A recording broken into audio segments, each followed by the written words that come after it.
ஒரு நாள் கம்பெனி விஷயமா ஈராக்குக்கு போயிருந்தேன். போயிட்டு திரும்பி வந்துகிட்டு இருக்கேன். இந்த பக்கம் தீவிரவாதி, இந்த பக்கம் அமெரிக்கா படை. நடுவுல நான் மாட்டிக்கிட்டேன். அப்புறம் என்ன, அமெரிக்காக்காரன் பீரங்களை குண்ட போட்டுட்டான். எனக்கு உயிரே போயிருச்சு. நடுவுல தான் நான் இருக்கேன்ல, அத பாக்காம சுட்டான் பாரு. என் ஈரக்கொலையே நடுங்கி போச்சு. ஏன்னா அந்த குண்டு என்ன நோக்கியே வந்துட்டு இருக்கு. நான் முடிவு பண்ணிட்டேன், ஊருக்கு போக முடியாது, உங்களை எல்லாம் பார்க்க மாட்டேன்.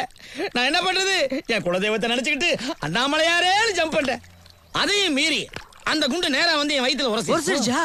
அதுல விழுந்த பள்ளம் தான் இது. ஆமா இது, ஆமா அதுல விழுந்த பள்ளம். பிச்சைக்காரங்க பிறந்த பிச்சை எங்கடா இருக்கு? ஏன்டா உங்க பொண்ணு திட்டுற? பெத்து போட்டதுனால என் பேச்செல்லாம் கேட்க வேண்டியது இருக்கு. இனிமேல் என் பக்கமே வர மாட்டேன் சாமி. எல்லாத்துக்கும் தான் மாப்பிள்ள தொப்புள் இருக்கு. ஆனா இவன் தொப்புளுக்கு மட்டும் புதுசா ஒரு கதை சொல்றேன். நான் குதிக்கலாம்னு இருந்தேன், புனியவன் மிந்திட்டேன். இதாண்டா கிராமம். நடந்த உண்மை சொன்னா நம்பவே மாட்டேன். போய்